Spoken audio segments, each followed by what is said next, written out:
Sou nós na área e nós estamos aqui nessa mesa de comunhão, nesse podcast entre amigos. E olha, eu tenho hoje uma pessoa fantástica aqui. O homem é teólogo, pai, avô, pastor, dono de uma sensibilidade espiritual tamanha, o homem convertido, um pastorzão daquele, sabe assim, paizão, que nós aprendemos com ele só em estar perto. Eu hoje, com muita alegria, tenho a honra de recebê-lo aqui. Mas antes de eu te apresentar, deixa eu te dizer uma coisa. Vai aí, deixa o teu joinha, o teu like, para que o YouTube multiplique essa mensagem para mais e mais pessoas e se inscreve no nosso canal. E agora eu te apresento, com muita alegria no meu coração, o meu amigo, Pastor Marcos. Pois não, Rodrigo, uma alegria muito grande estar aqui com você, meu amigo. Depois daqueles anos que caminhamos juntos ali no Seminário Alain Grant, né? Temos a oportunidade de nos rever agora. E eu espero a Deus que essa conversa vai ser uma conversa frutífera. Espero que, ao final desse podcast, todos que ouvirem e assistirem possam glorificar a Deus. Que o nome de Deus seja glorificado no nosso bate-papo, que Ele apareça e que eu e você venhamos a diminuir. A expectativa é grande e eu estou aqui para responder o que você assim perguntar, tá bom? Deus abençoe. Olha, pega a visão, caminha com a gente, não sai daí. Grandes coisas vão acontecer nessa mesa de comunhão hoje. Então, roda a vinheta, vamos com tudo. Sou nós na área.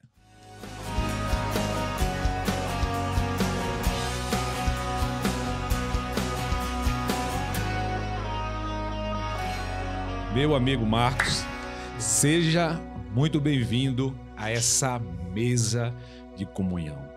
Bem-vindo, meu amigo. Eu que agradeço o convite, né? Uma satisfação muito grande estar aqui com você. Caminhamos junto ali no Seminário Alain Grant. Eu tenho certeza que esse bate-papo vai ser um bate-papo entre amigos. Entre amigos mesmo, eu tenho certeza disso.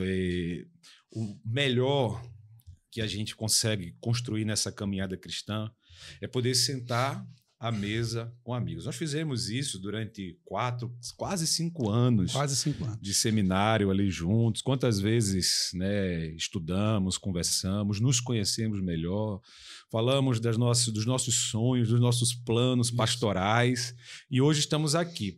Eu penso nesse bate-papo como uma forma, inclusive, de nos afiarmos mais, contando um pouco das nossas histórias. Eu vou crescer e eu tenho certeza que quem está em casa nos assistindo vai crescer demais, porque o homem é bom, o homem é espetacular. Alguém dizia isso no seminário.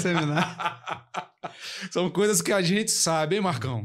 A alegria é minha, né, Rodrigo? A gente sabe que a vida pastoral não é fácil, é um pouco isolada. Sim. Há um isolamento, isso é um fato. Mas Deus também nos proporciona ter amigos como você e outros grandes amigos que nós temos, que nos ajudam e que nos dão suporte em alguns momentos da nossa caminhada, né? Todos nós precisamos de amigos.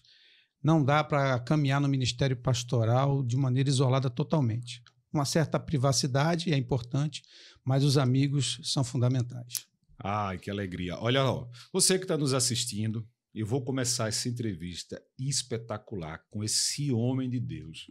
O cara é fantástico. O cara detonava geral, botava para quebrar no seminário, era o número 1. Às vezes eu tentava, chegava ali, fazia o melhor trabalho e chegava Marco assim por cima. Então, você vai ver, você vai se apaixonar por ele, vai se apaixonar pela história dele. Então, eu quero te dizer, curte aí, deixa o teu like, se inscreve no nosso canal e vem com a gente nessa conversa que vai ser fantástica, né, Marcão? Então, eu quero começar te perguntando um pouco, né? Marcão hoje é pastor, igreja congregacional. Nos fala um pouco, Marcos, assim, para que a gente possa conhecer um pouco mais sobre a denominação, sobre a estrutura, sobre o modelo, o governo congregacional. Eu tenho certeza que as pessoas têm muito essa curiosidade. A gente fala muito assim, o louvor congregacional, né? Aquele louvor que a igreja canta, vai. Mas quando vai para a igreja, no governo, nos fala um pouco dessa igreja linda. A igreja congregacional, né? Apesar de que muitas pessoas, é um fato isso, muitos não conhecem a igreja congregacional, foi a primeira igreja a realizar um culto em língua portuguesa. Olha aí. Exatamente, ali na cidade de Petrópolis, né, um culto reunindo basicamente crianças. Foi o primeiro culto celebrado, o primeiro culto evangélico celebrado em língua portuguesa, ali junto com o Dr. Robert Cali e sua esposa Sarah Cali, que são os missionários que trouxeram essa visão aqui para o Brasil, né? A igreja congregacional, ela tem uma forma de governo muito semelhante à igreja presbiteriana, com uma pequena diferença. Como o próprio nome já diz, congregacional, né? As decisões administrativas da igreja são decididas em assembleia e todos os membros têm direito em votar. Todos os membros? Todos os membros, todos aqueles que estão em comunhão com a igreja, eles têm direito de votar. Diferente da igreja presbiteriana, que a igreja elege um presbitério e delega a ele essa incumbência. Lá não.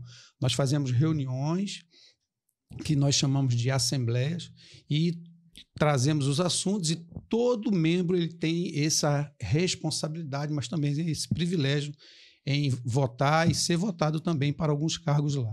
Isso é bom. É bom. Né? Porque você não concentra o poder numa única pessoa. Tem algumas dificuldades que muitas das vezes as coisas não são tão dinâmicas como poderiam ser, mas eu prefiro assim do que um poder absoluto. E, Marcão, esse todo mundo pode votar, todos os membros, né? Não é todo mundo, mas todos os membros. Para ser membro, batizado... Para ser membro, você precisa ser batizado, né?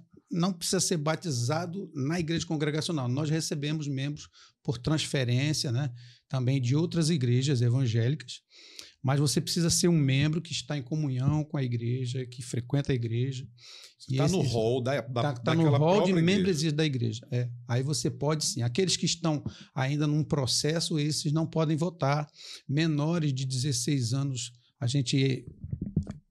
pelo menos para as questões mais de eleição, essas coisas, a gente se preserva, mas todos podem votar. Todos aqueles que são membros da igreja podem votar nas diversas atividades ou decisões administrativas da igreja. A diferença está na responsabilidade do pastor. O púlpito é responsabilidade do pastor e dos presbíteros. O que vai ser pregado na igreja é responsabilidade do pastor. Quem dirige culto na igreja é responsabilidade do pastor. Quem toma lugar no púlpito da igreja é responsabilidade do pastor e só dele. O pastor é eleito também. O pastor é eleito. Cada igreja congregacional ela é independente. Cada igreja ela tem a sua independência. A gente chama de denominação, mas, na verdade, a igreja congregacional é uma união de igrejas, é um princípio associativo. Nós temos a união de igrejas evangélicas congregacional e cada igreja independente é uma associada, né? É uma associada. Então, o pastor ele é um pastor presidente naquela igreja. Ele é a autoridade eclesiástica máxima. Se o presidente da união visitar essa igreja, ele precisa ser convidado aí ao púlpito. Ele só vai falar se o pastor, presidente da igreja... Se o pastor local... Por isso que eu entendo que a igreja congregacional ela não está numa denominação, mas ela está numa união, né? Um princípio associativo. É um princípio mais ou menos associativo. Você está em Felipe Camarão hoje. Estou em Felipe Camarão, na congregação que é ligada à nossa igreja sede, que fica ali no bairro do Satélite. Então tem uma igreja sede, que é uma igreja, como podemos chamar assim, igreja mãe, igreja satélite. Ali. Exato. E aí ela tem abaixo seus filhos, né? As igrejas que são ligadas a ela. Isso. Esse é o pastor da igreja sede. Sim. Ele é o pastor responsável pelas demais igrejas, demais congregações ali. Ele tem os pastores como você, que está em Felipe Camarão, que é ligado a ele, está sobre a jurisdição dele. É isso, mais ou menos? É isso. Uma particularidade da igreja congregacional, diferente da Assembleia de Deus, por exemplo, que nós temos igrejas mães com muitas congregações, muitas filhas. A igreja congregacional, normalmente, quando uma congregação começa a se desenvolver, imediatamente se começa um processo para que essa igreja se torne uma igreja independente. A ideia não é prender congregações muito tempo às igrejas mães. A partir do momento que essa igreja pode caminhar sozinha, que ela já pode escolher um pastor, convidar um pastor para que seja eleito pela igreja, ela já pode ser independente. Ela já segue sozinha. A nossa igreja, por exemplo, ela tem uma congregação só, que é a congregação de Felipe Camarão, e temos um campo missionário que está em Parnamirim, com o pastor Ricardo. Que Ricardinho Papel. Ricardinho Papel, isso também é ligado à igreja sede lá no satélite. Que coisa boa de conhecer. Isso. Muitas vezes a gente, de fato, não conhece. E o que é interessante aqui nesse nosso projeto, né, é que, de fato, nós somos nós, né? Não sou eu, não é você. Nós somos esse grupo de igrejas diferentes, essa multiforme graça de Deus, de pastores diferentes, com vocações diferentes, podendo chegar a todos os cantos, e é muito especial a gente poder conhecer um pouquinho de cada história. Nós estudamos juntos, eu te conheci muito naquele tempo lá, e você tinha uma característica, né, que era notória em todos. Todo mundo conseguia ver isso claramente em você. Primeiro, se sabia que você já era um pastor desde quando a gente estava no seminário, né? E muitas vezes as pessoas me falavam isso: olha, o Marcos, ele estuda aqui, né? A igreja ainda não o coloca nesse momento como pastor, mas ele já é o pastor, ele já é pastor, ele já tem dom de pastor, e ele vai estar na igreja que foi. Escutei muitas vezes se falar sobre isso, sobre você lá. Mas tinha um dom, pelo menos que para mim era muito vivo, é que você tem um dom de ensino, né? Um dom de discipulado, um dom de paciência, um dom de conversar, né? E isso me chamava muita atenção, né? A sua forma de conduzir. Quando a gente tinha aqueles momentos de apresentação, você mais se preocupava ali, de fato, passar uma mensagem. Não era algo para o professor que estava ali, não, era algo para a turma inteira, né? E você era o paizão, né? Talvez pela idade, né? Não, era o paizão. Era aquele que chamava para perto, né? Que acolhia. E eu posso dizer assim que para mim, especialmente, eu tenho certeza que para todos da nossa turma, passaram muitos por ali, né? A gente chegou a ter 50, de repente nós terminamos com um grupo bem pequenininho. Infelizmente, essa é uma característica dos nossos seminários, né? A turma começa muito grande, mas no decorrer do processo vai se diluindo um pouco, e quando chega no final, às vezes já tem que fazer uma composição para poder formar uma turma, né? E quanta gente boa passou por ali. Mas era um dom muito vivo. Dom de ensinar, de acolher, de conversar. Esse dom continua até hoje na igreja? Como é que você tem trabalhado? Como é que tem sido esse pastoreio lá em Felipe Camarão hoje, hein? Essa expressão que você falou, paizão, né, ela tem se desenvolvido lá na nossa congregação. Quando eu fui convidado pelo então pastor da nossa igreja sede, o pastor Gustavo Messias... Gustavo não está mais aqui, né? Não, o pastor Gustavo está agora pastoreando lá na cidade de Itaguaí, no distrito de Mazomba. Foi um grande professor nosso. Foi para o Rio de Janeiro, exatamente. Foi ele o homem que me convidou, né, e me deu esse desafio, não só a mim, mas a minha esposa, né? Você sabe muito bem que é importante que nós que somos casados, que a nossa família abrace também. Dona Neuma. Isso é importante, é uma companheira, uma amiga. Nós passamos um ano orando, né? Um ano orando. O presbítero, porque na verdade eu estou lá, né? Mas eu sou um presbítero com ação pastoral, né? O presbítero que estava lá, o presbítero Roberto, ele, por conta das suas demandas de trabalho, ele estava muito sufocado, estava se sentindo cansado, talvez depois estudando até penso que ele poderia estar com um princípio de burnout aí, né? Uma coisa que a gente conversou muito no seminário sobre isso. Então, ele decidiu que ele, no final do ano de 2019, ele iria entregar, não iria sair da igreja, mas ele ia entregar essa liderança. Então, foi-me feito esse convite, nós ficamos orando. E uma das coisas, Rodrigo, que eu pedi a Deus, porque eu acho muito importante, é que Deus colocasse no meu coração, no coração de minha esposa, amor pelo aquele povo. Porque se não tiver amor, eu penso que a obra ministerial, a obra do pastoreio, ela fica muito complicado, porque você sabe, né? O pastor ele tem que ter longanimidade, ele tem que ter mansidão, ele domínio tem próprio, tudo isso, né? Amor. As lutas são grandes. Os frutos têm que estar vivos. Para quem pensa que o ministério pastoral é aquele caminho de flores, eu quero dizer que, como eu falo sempre para os que estão pensando em se casar, é igual aquele trecho da música da Cassiane, né? Tem flores na estrada, mas há espinhos também. Então eu pedi a Deus que colocasse amor no meu coração, e se ele tivesse misericórdia de mim, colocasse amor no coração do povo por mim, pela minha esposa. E eu creio que o Senhor foi além do que nós pedimos. Hoje existe um sentimento de família naquele lugar. Aleluia. E eu me sinto um grande paizão daquela turma lá. Olha lá. Felipe Camarão, final de 2019, início de 2020, Isso. Pandemia. Assumimos ali aquela direção no dia 7 de março.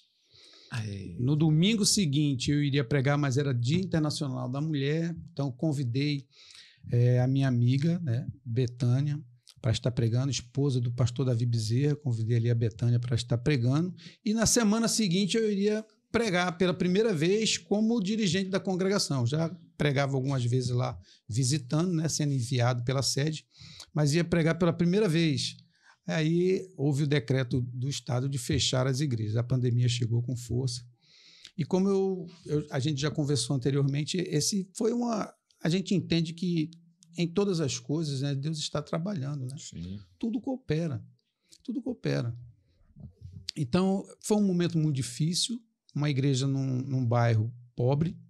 Muitas pessoas, a maioria dos membros da nossa igreja trabalhava ou em cozinha, ou trabalhava como SG, e fecharam-se os shoppings, fecharam-se as lojas, fecharam-se os restaurantes, muitos deles. Tinha idosos na igreja também. Idosos na igreja, as pessoas perderam seus empregos, e foi importante nesse primeiro período aí, talvez no primeiro ano, nós trabalhamos muito a questão de pregações por mídia, mas tivemos uma atuação intensa com relação à diaconia e com relação à ajuda mútua. Nós nos mobilizamos. Muitas das vezes procurei parceiros que me ajudaram, que até hoje me ajudam com confecção de cestas básicas. Então, nós, pela misericórdia de Deus, nós sustentamos aquelas famílias que passaram dificuldade ali. Uau. E isso criou em nós um vínculo muito forte. Né? E há algo bem peculiar nesse tempo, né? Porque a igreja veio com o presbítero anterior, que já estava cansado, que já estava querendo tirar um tempo de descanso. De repente você vem, assume, na primeira semana tudo isso acontece, e até ali a igreja ela tinha uma estabilidade, mas depois daquilo dali ela começou a passar por um processo de crescimento em meio à pandemia, com portas fechadas. Me fala um pouco sobre isso aí, Marcão. Rapaz, um período cercado de muita oração, incertezas da minha parte por minhas limitações humanas, mas sempre na dependência de Deus.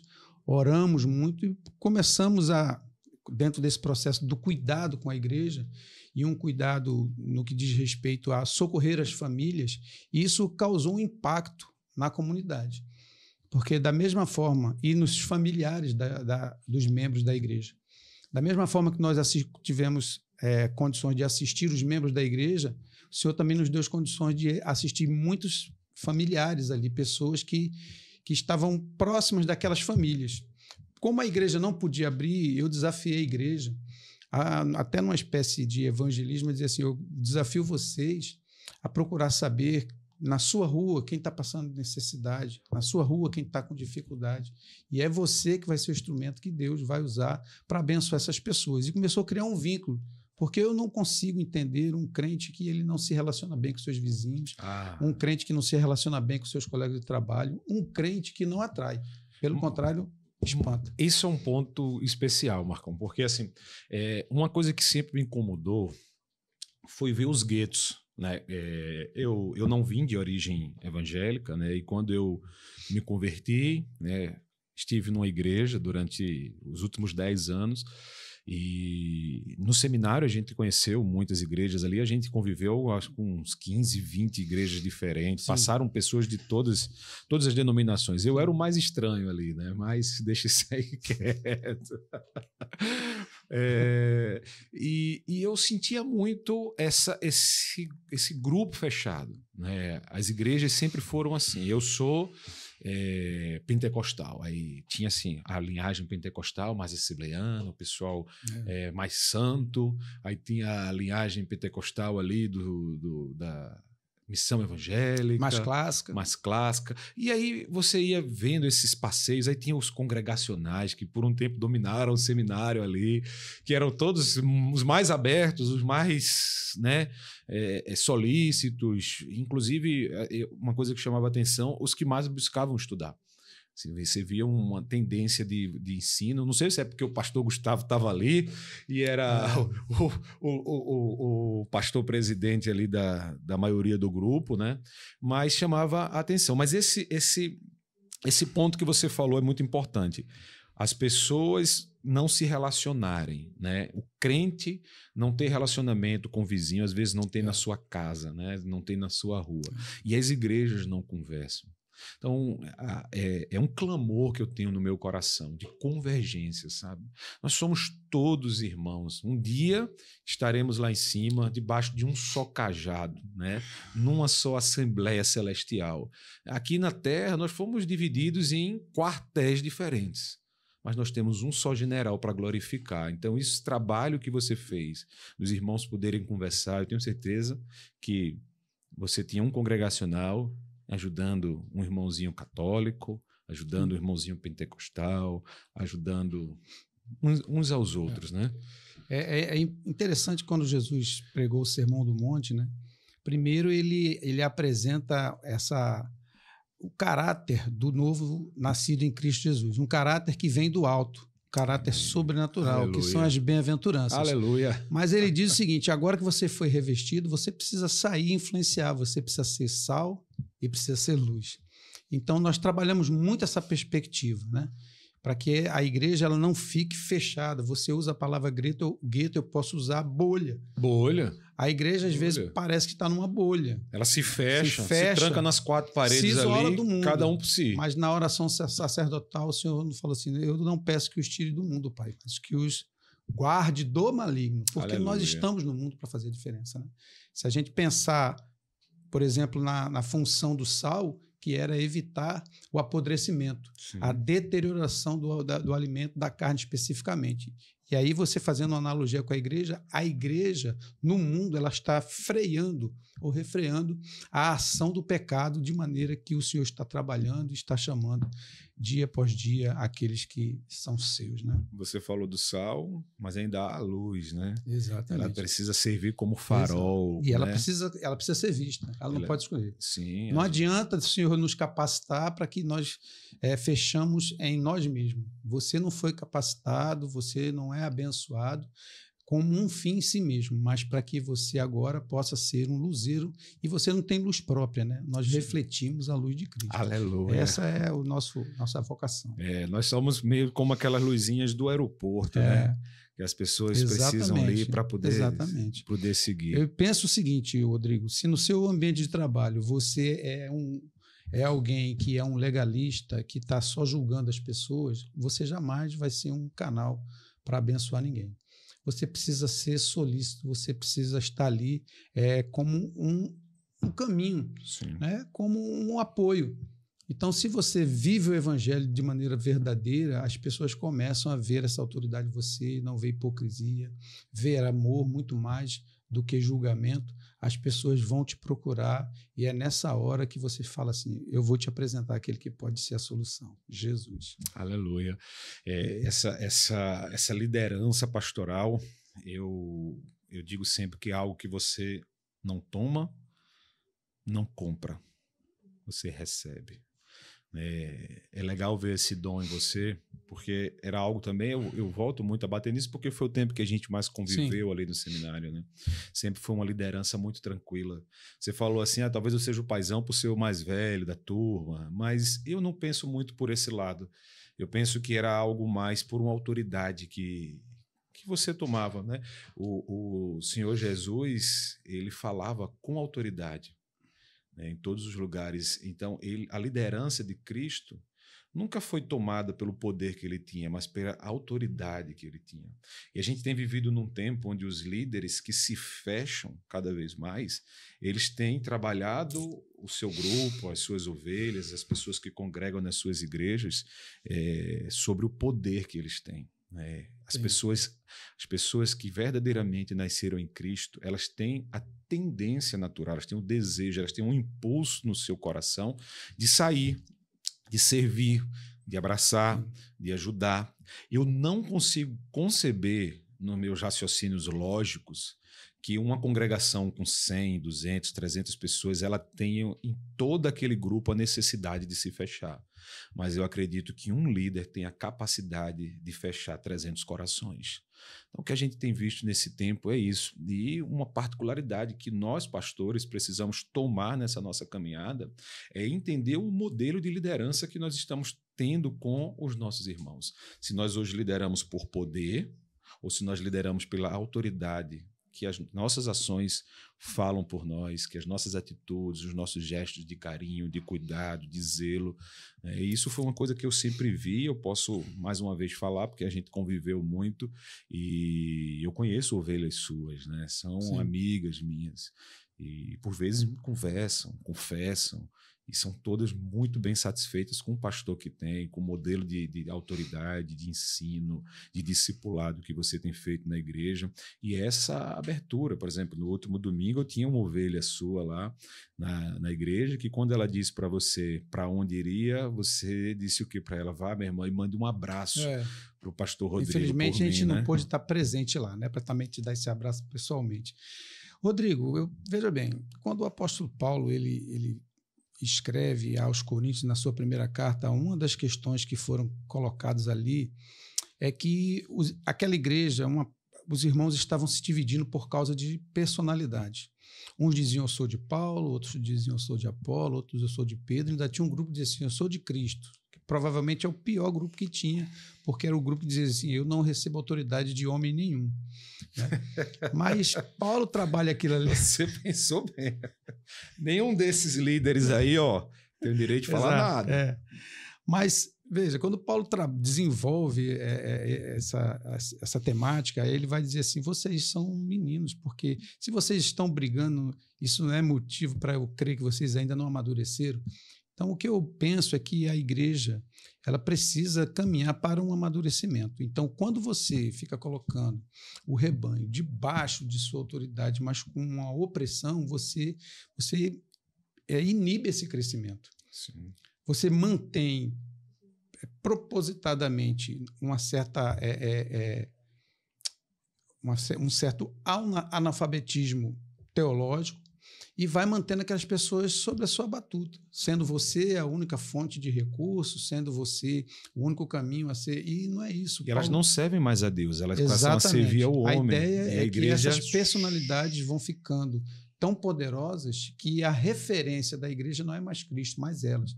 Aí você pode observar aí os painéis, outdoor na porta da igreja, né, onde a igreja é conhecida como a igreja do pastor X ou Y e não como a igreja de Cristo. Então, a ideia, eu penso aquilo que Paulo vai dizer para eles, né? Quem é Paulo, quem é Apolo, senão servos do Senhor. Então, acho que nós devemos sempre pensar desta forma, que estamos ali na igreja não para sermos servidos, como o próprio Senhor Jesus disse, mas para servir. E aí a responsabilidade é grande, porque é para ele que nós vamos prestar contas. Aleluia. Eu acho que um fator importante que diz respeito à vida dos pastores é muitas das vezes o pastor está preocupado em ficar prestando contas com a igreja, com medo de perder popularidade, com medo de talvez ser impopular. Pastores não podem negligenciar muitas das vezes tomar decisões impopulares, desde que essas decisões estejam baseadas naquilo que Deus espera dele, né? Estima-se que uma pessoa na sua fase adulta, ela tome entre 60 e 100 decisões por dia. Mas um pastor, uma pessoa normal vai por aí. Um pastor... Se você é um pastor acessível, se você consegue... porque desde que eu cheguei na igreja, eu falei assim... Meu trabalho aqui na igreja vai depender muito do feedback de vocês.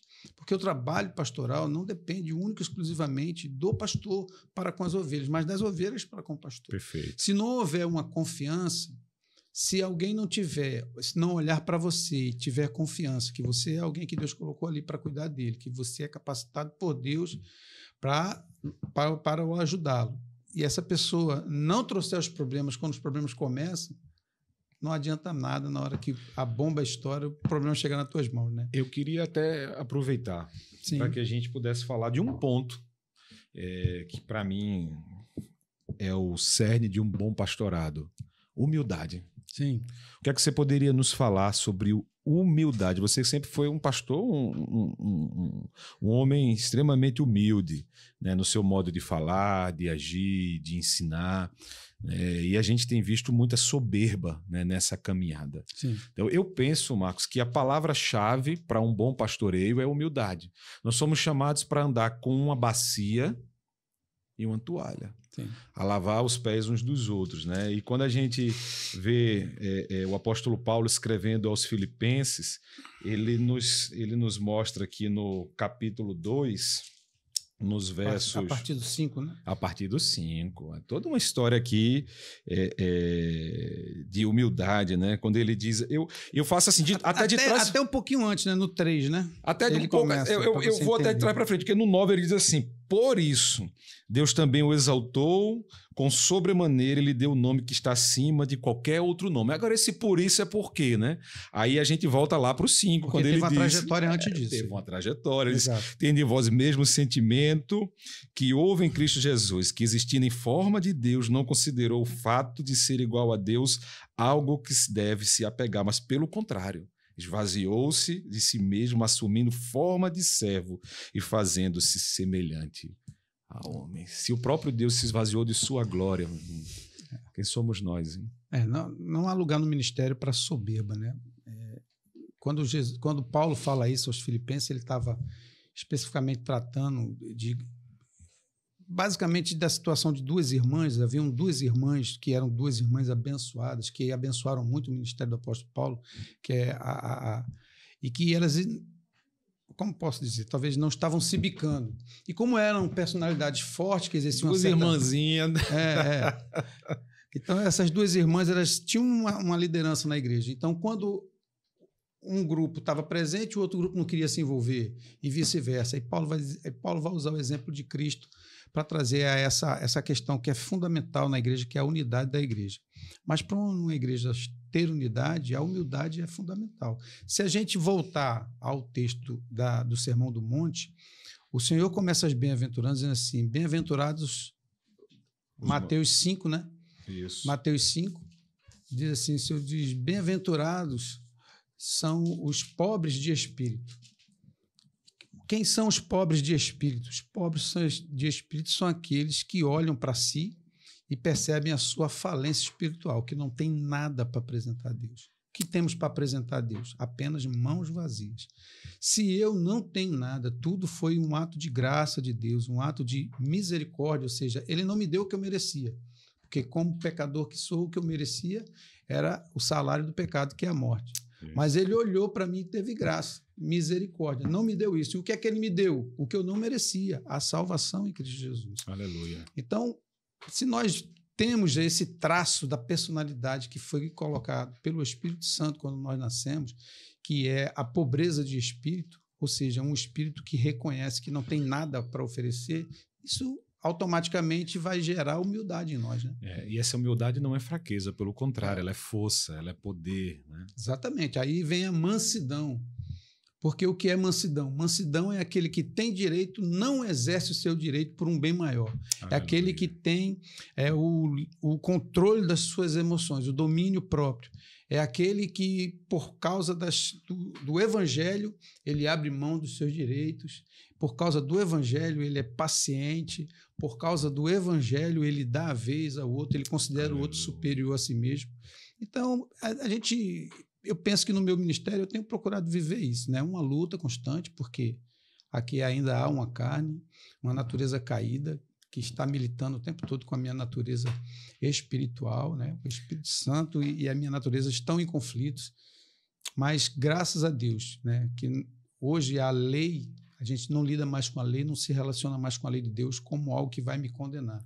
Porque Deus, Jesus Cristo já cumpriu a lei no meu lugar, já não há mais condenação para aqueles que estão em Cristo Jesus. Então a lei, agora que eu tenho o Espírito de Deus, ela é para mim um norte, um caminho, ela é aquilo que me dá prazer. E é nisso que a gente tem caminhado e dentro do ministério a gente faz isso e tenta partilhar isso com os outros. A carne milita contra o Espírito. O apóstolo Paulo, ele foi aquele que pode dizer, eu, o maior dos pecadores, mas ele não disse que foi Ele disse sou, Sim. sendo ele Sim.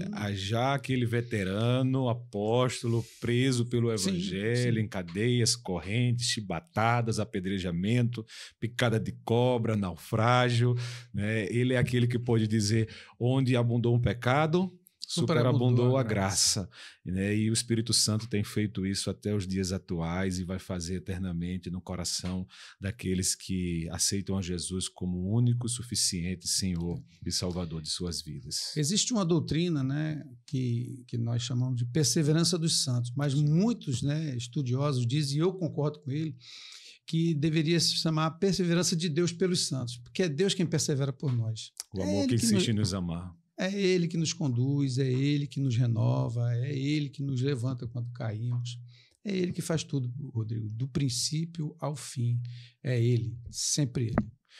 E hoje você tem todo esse coração pastoral, todo esse entendimento que encanta corações, que serve com tanta maestria, mas houve um Marcos antes. Você vem de lá cristão, Marcão? Não. Na verdade, às vezes eu me sinto um fora de tempo, né? Como o próprio apóstolo Paulo disse, porque eu comecei minha caminhada cristã em 2007, né? Na Igreja do Nazareno, e ali no Rio de Janeiro. Minha esposa foi quem primeiro... Você estava servindo como militar na época? Eu servia...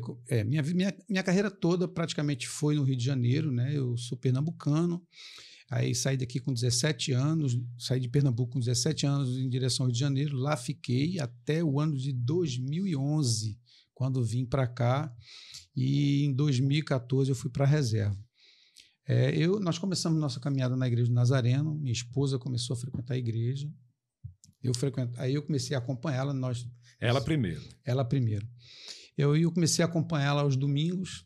No início, às vezes eu chegava atrasado no culto, porque se tivesse o jogo do Flamengo, primeiro eu assisti o jogo do Flamengo.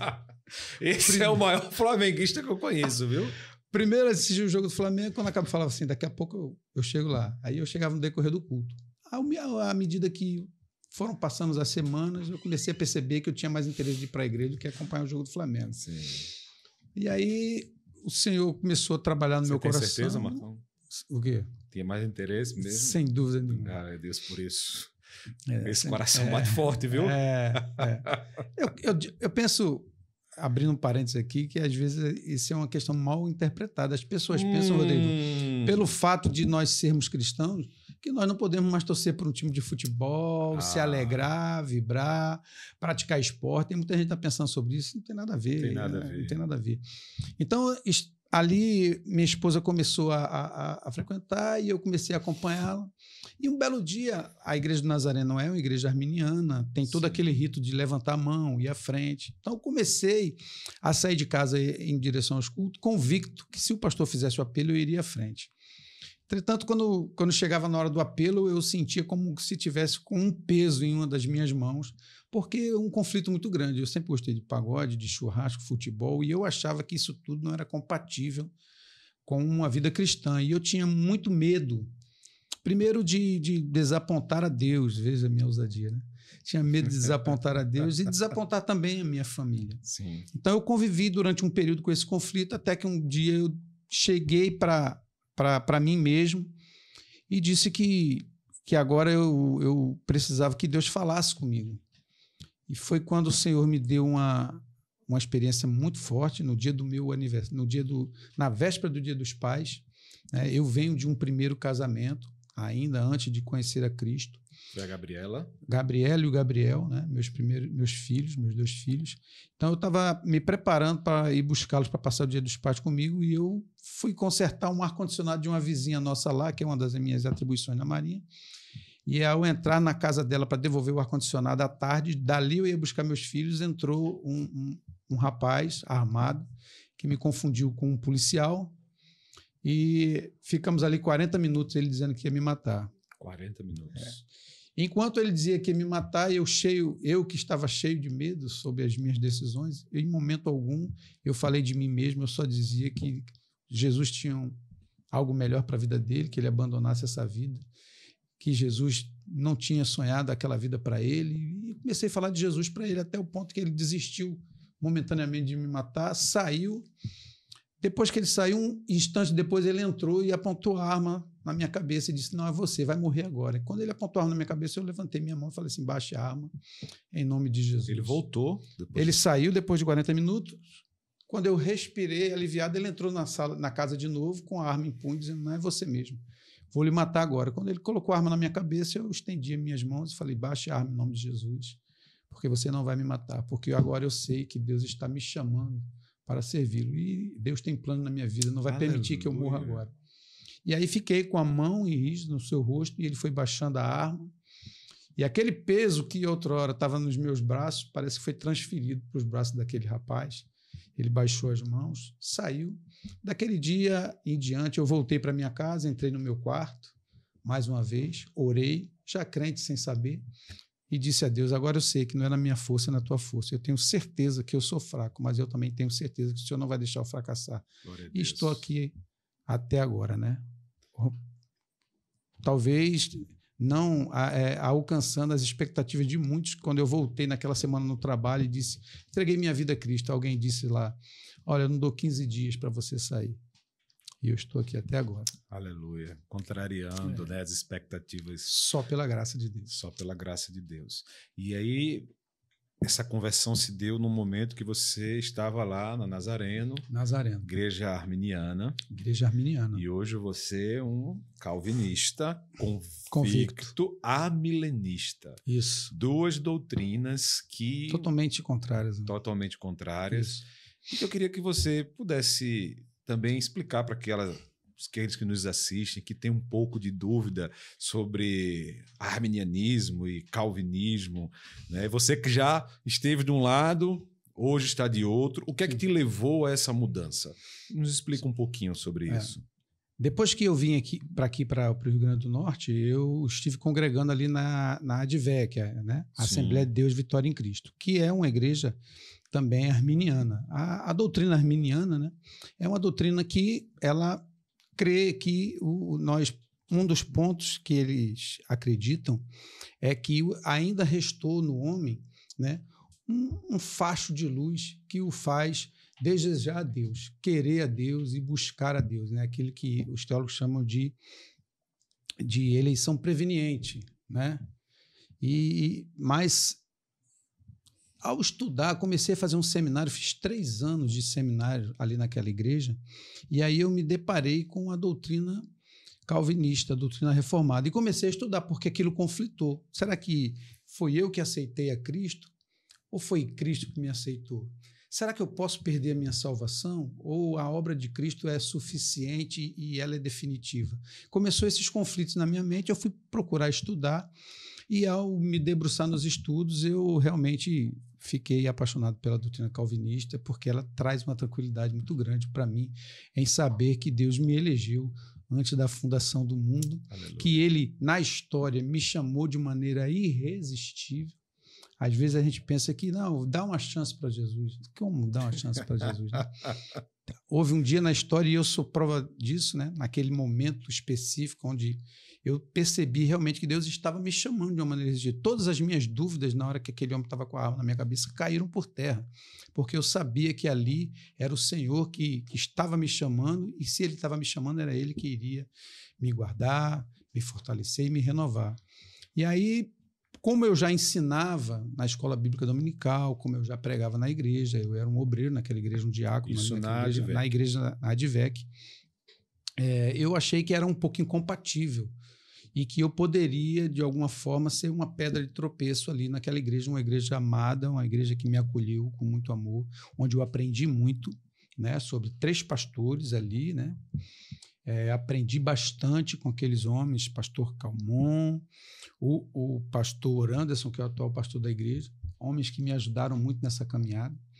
Então, não quis ser uma pedra de tropeço. Então, por conta disso, para não ter conflitos com doutrina, eu conversei com o pastor, tive uma conversa bem tranquila, e saí debaixo da bênção do pastor e fui para a igreja congregacional, ali estou até hoje. Mas isso não me impede de frequentar, seja a denominação A, B, C, graças a Deus, assim como você, também penso que, né, somos como as tribos, né? as tribos do povo de Israel. Somos diferentes, temos algumas particularidades, mas somos todos o povo eleito de Deus. Aleluia. E aí eu penso, exatamente. Então eu penso aquilo que o salmista escreveu: ó, quão bom e suave é que os irmãos vivam em união, né? É ali que se estabelece a vida e a bênção para sempre. E a gente precisa, Marcos, cada vez mais trabalhar essa unidade, sabe? Essa convergência mesmo, trazer as pessoas para perto, né? E eu tenho conversado com muitas pessoas, eu tenho certeza que você também, e se eu puder deixar um incentivo para pastores que nos assistem, né, hoje, que eles possam abrir-se para conhecer outras pessoas, para saber o que Deus está fazendo através da vida daquele irmão, né? Porque apesar dele, como homem, crer numa doutrina, em algo diferente, nós somos todos irmãos. Nós somos todos irmãos. E a gente precisa cuidar para que o fogo no coração daquele irmão não se apague. A tendência do fogo é apagar, né? E nós precisamos cuidar do fogo do altar do nosso coração e do coração daqueles ali que você crê, se você é calvinista, se você é arminiano, né?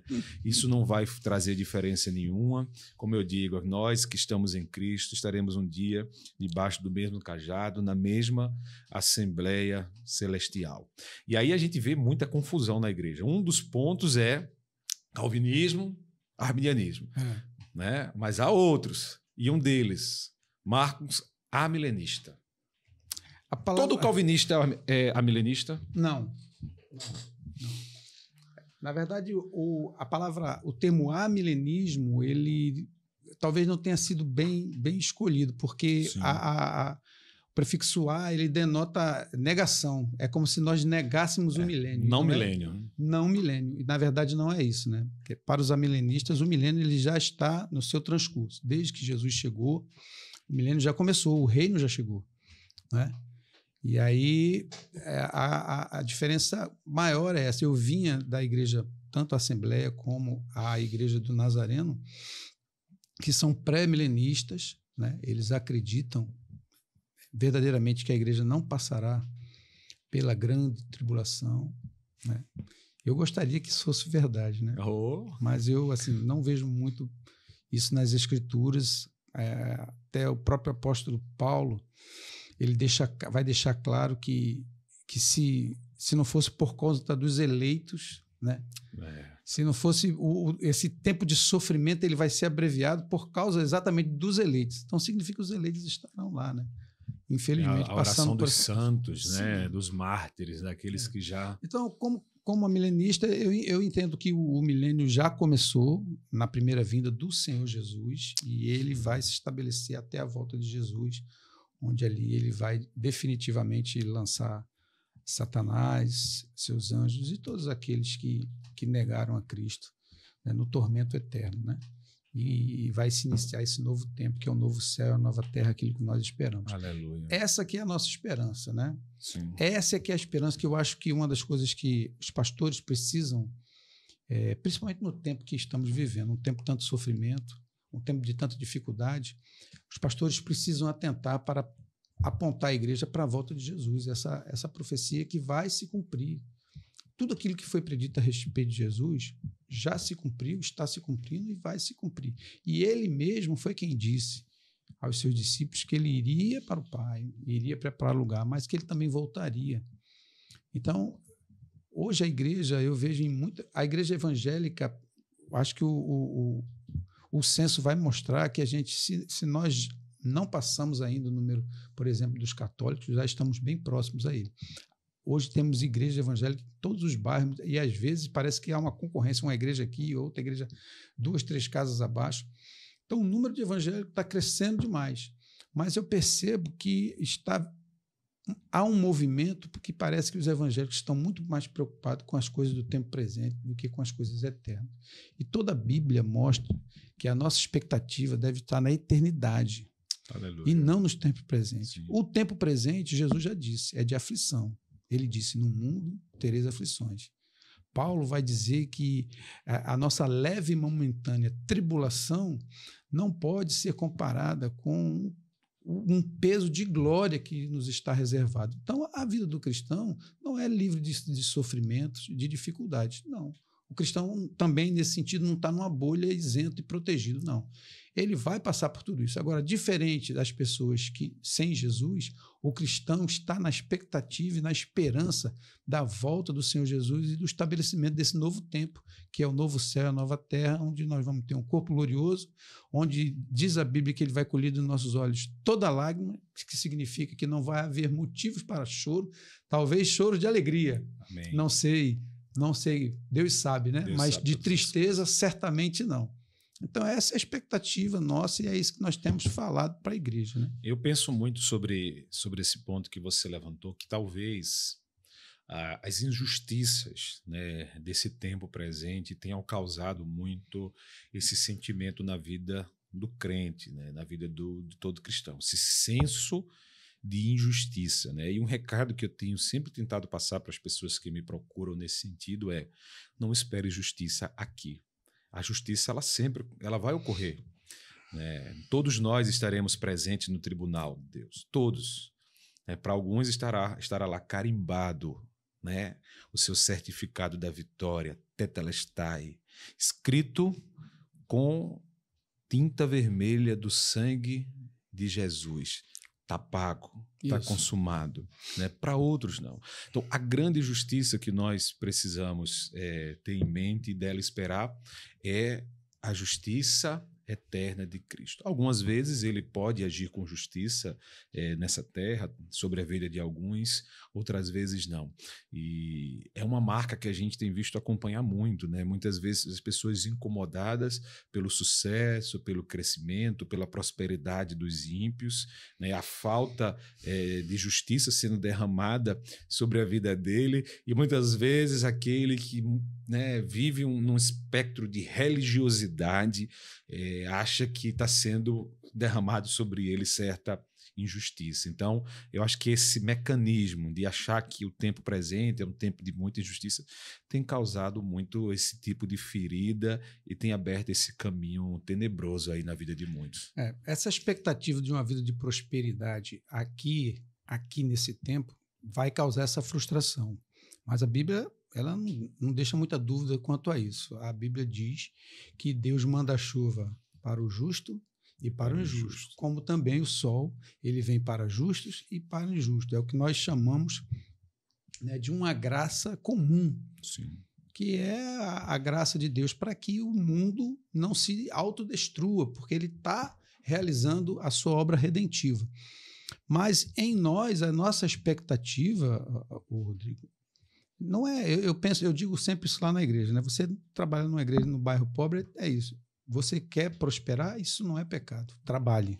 Pode vir a reboque, mas não foi prometido pelo Senhor. Né? Trabalhe, mas entenda que a maior prosperidade, a maior bênção você já recebeu em Cristo Jesus. A Bíblia diz lá claramente que em Cristo, está lá na carta aos Efésios, logo no começo, nós já fomos abençoados com toda sorte de bênção nas regiões celestiais.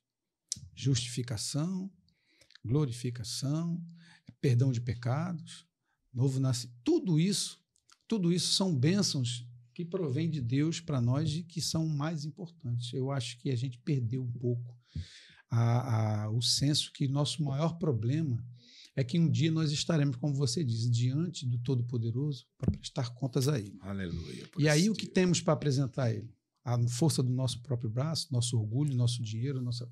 Nada. Mãos vazias. Mãos vazias. Só estaremos lá tranquilos porque estamos debaixo da justiça de Cristo, porque Ele fez. Aleluia. O pastor Martin Luther King, certa vez, em um dos seus sermões, ele disse a célebre frase assim: eu possuí muitas coisas em minhas mãos, mas eu as perdi. Mas tudo que eu coloquei nas mãos de Cristo, eu ainda as possuo. Então, mãos vazias aqui, coloca nas mãos do Senhor, confia nele e o mais ele fará. Aqui, Paulo também diz, né? Se esperarmos em Cristo somente no tempo presente, nós somos o quê? Os mais miseráveis. Certo? Então, nossa expectativa no Senhor é, primeiro, a salvação ele já nos deu. Ele prometeu e ele cumpre. Ele disse: eis que estarei convosco até a consumação dos séculos. O Espírito Santo está aqui. Ele habita em nós, nos direciona, nos conforta, nos anima, nos fortalece, que precisamos mais do que isso? Ele nos tirou do mundo que estava em trevas, nos transportou para o reino do seu Filho amado. Ele nos tirou de um mundo corrupto, de amigos que eram amigos de fachada, e nos colocou dentro da igreja, na família de Deus. Ali, ele diz que nós somos membros interdependentes uns dos outros. Uau! Ou seja, ele distribui dons dentro da igreja, capacitações, e aí, naquilo que eu tenho dificuldade, você é uma bênção na minha vida. Como naquilo que você tem dificuldade, eu sou uma bênção na sua vida. Eu estou andando ao seu lado. Perfeito. Eu sou uma espécie de paráclito para você. Eu ando, você pode me abraçar, vamos caminhar juntos, um ajudando o outro. É o sal e luz. Eu me alegrando com a sua alegria, eu me entristecendo quando você está triste. A gente não se sente só, a gente não se sente desamparado. E o que é que nos une tudo isso? O Espírito Santo. O mesmo Espírito Santo que está em mim é aquele que está em você. Essa unidade foi conseguida por causa do Espírito Santo. E isso é tão importante, Rodrigo, que Paulo chega a dizer na carta aos Efésios, capítulo 4, que nós devemos lutar com todas as nossas forças, de maneira dirigente, para preservar. Nós não conseguimos criar essa unidade. Essa unidade foi criada por Cristo, Aleluia, quando enviou o Espírito Santo. Mas nós devemos lutar para preservar essa unidade. Novamente, aquela história da guerra que existe dentro de nós, né? A carne milita contra o espírito. Exatamente, exatamente. E aí a gente precisa aprender a perdoar mais o irmão. Amar mais o irmão. Julgar menos. E a Bíblia diz que pastores devem ser modelo. Então, a gente deve, voltando àquele primeiro ponto da humildade, se não tem humildade, vai ter arrogância, prepotência, autoritarismo. Falta de amor. E aí, que modelo você... Quantos pastores, por não entender isso... Vivem um teatro. Posso usar esse termo? Viveram uma espécie de farisaísmo nas suas vidas, né? Sim. No púlpito, aquela figura célebre, santa... E muitas das vezes, fora dali, o testemunho deles não era condizente. A realidade é outra, né? É tão bom quanto você consegue... Quando Cristo chega, nenhum de nós somos mais a mesma pessoa, né? Há aquela divisão, o AC e o DC, o antes de Cristo e o depois de Cristo. E a gente passa a viver uma vida. E quando nós recebemos esse chamado, eu acho que o principal dele é nós conseguirmos ser aqui, na mesa de comunhão, conversando entre amigos, num café, numa roda, no estúdio, numa saída, no trabalho, na faculdade, naquilo que a gente vive no dia a dia. A mesma pessoa quando nós subirmos no altar. O respeito que nós temos no altar, ele deve ser o mesmo respeito que nós temos quando estamos embaixo do altar. Porque no altar eu estou respeitando a Cristo. Embaixo eu continuo respeitando a Cristo. Não há essa dicotomia na nossa vida, né? A vida cristã ela deve ser vivida, seja na igreja, o local onde nós nos reunimos, né? Aquele estabelecimento que ali foi consagrado para acolher a igreja, que é o corpo de Cristo, que somos nós, reunidos, onde ele está presente. Mas, às vezes, a gente percebe uma certa dicotomia, né? Eu que vim do militarismo, né? Muitas das vezes lidando com o chefe, aí alguém dizia assim, ainda se diz que é crente, né? Mas ainda você é muito amoroso para ser militar, viu, Marcos? E eu já vi você chorar. É verdade. Eu já vi você chorar. Eu penso que a gente compreende muito pouco o termo irmão, sabe? Sim, lógico. Nós compreendemos muito pouco isso. Eu acho que ser irmão, essa família, que é a família da fé, ela não vai se desfazer, Rodrigo. Se Aleluia. Você pensar que nós seremos irmãos por toda a eternidade. Nossa. E melhor que isso, olha, nós estaremos com o nosso irmão mais velho por toda a eternidade. Aleluia. Como é que eu não vou sofrer ou vou me compadecer de um irmão sabendo que o que nos une é muito maior do que o que nos separa. E isso aí independe de denominação, de visão teológica. Arminiano, calvinistas, vamos, né? Tem aquela, conta-se até aquela certa paródia, diz que vai subir o arminiano e o calvinista, né? Viviam brigando, aí quando chegaram lá no céu, aí um olhou para o outro, já sabendo da verdade, falou assim, eu não te falei que tu estava errado. Mas o importante disso tudo é o quê? Que os dois estavam onde? no céu. Isso é Glória a importante. Deus. Então, Isso é para glorificar de pé. muito maior do que o que nos separa é o que nos une. Então, eu acho que devemos viver essa visão que você tem procurado compartilhar aqui nos seus podcasts, de nos unirmos mais. Né? A igreja precisa realmente estar unida, precisam ter visões que sejam bíblicas, isso é importantíssimo, mas se ajudar mutuamente e se alegrar com o crescimento do irmão. Se alegrar com o crescimento do irmão. Talvez aí more a chave de todo o problema.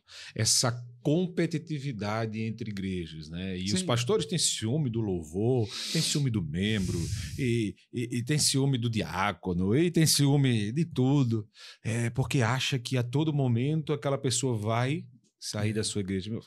Eu penso que ele pode sair, mas não saia de Cristo. Você pode mudar de lugar, porque em outro lugar você tem se sentido melhor.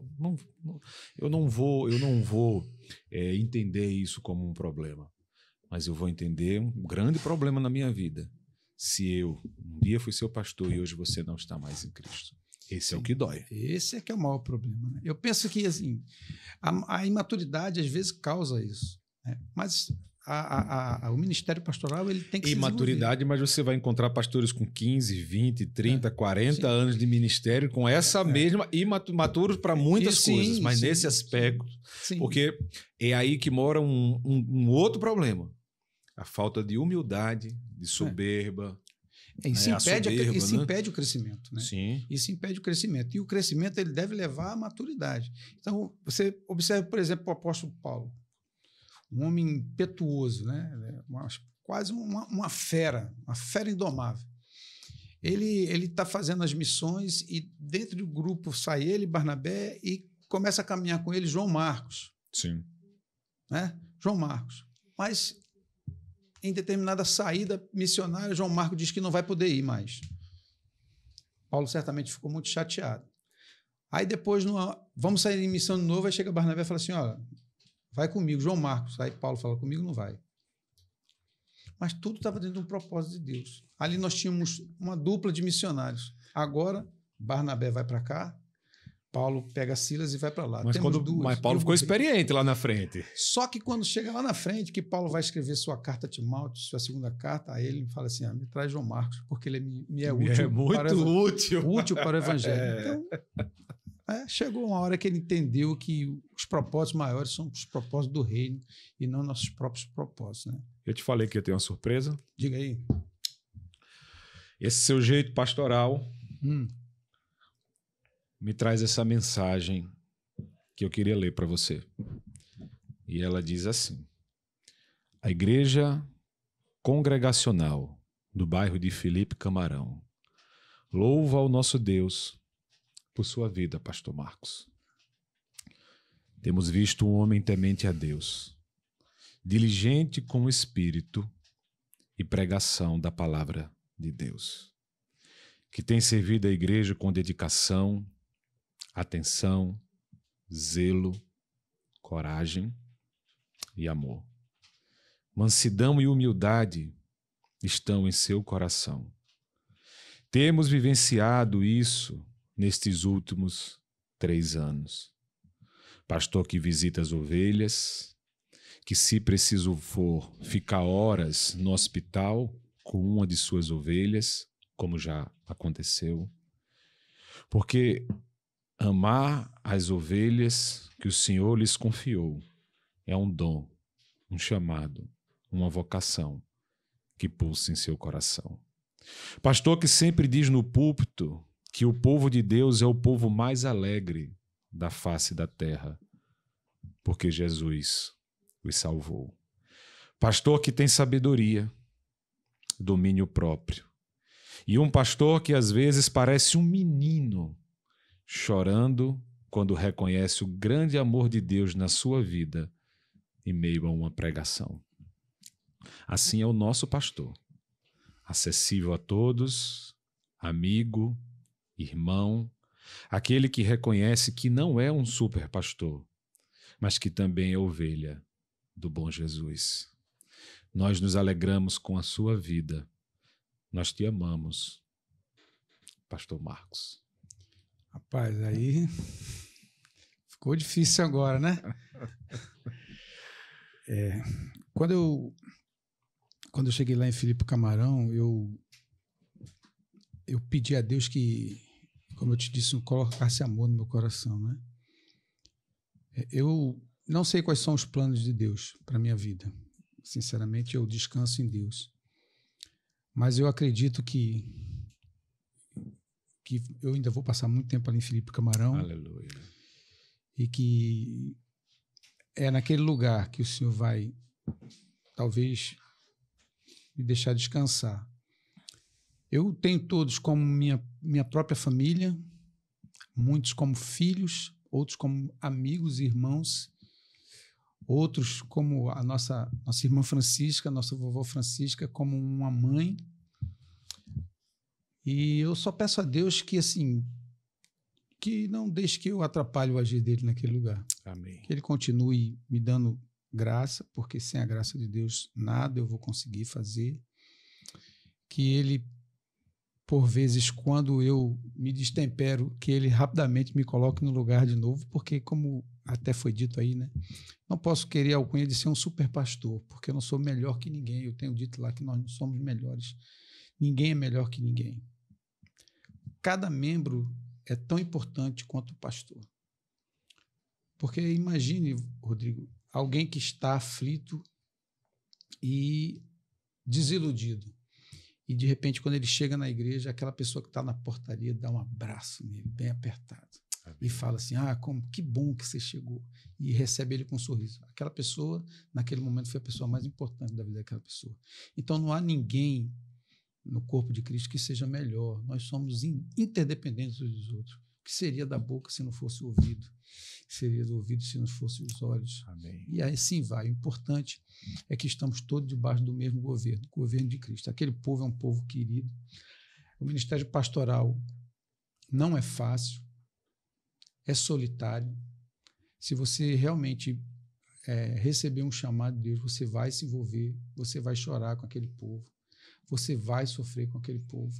Tem noites que eles estão dormindo e eu não estou conseguindo dormir porque estou com os problemas na cabeça. No coração, né? Pensando, os problemas deles parece que se transferem para os nossos corações. O sofrimento deles é o meu sofrimento. A dor deles é a minha dor. Às vezes, a frustração de olhar, né, a nossa humanidade e dizer assim, Senhor, agora eu queria tanto poder fazer mais, mas eu não posso, mas eu sei que o Senhor pode. É um amor que não conseguimos explicar. E Deus tem feito, né? Deus tem feito. Deus tem ouvido as nossas orações. Estamos esperando em Deus que temos agradado o coração de Deus pelo que estamos fazendo lá, juntos. Porque eu não consigo fazer nada. Eu tenho 2 presbíteros, que são 2 homens de Deus. Os 2 já estiveram à frente daquela congregação. Então, eu digo sempre para a igreja, aqui vocês têm 3 pastores. Amém.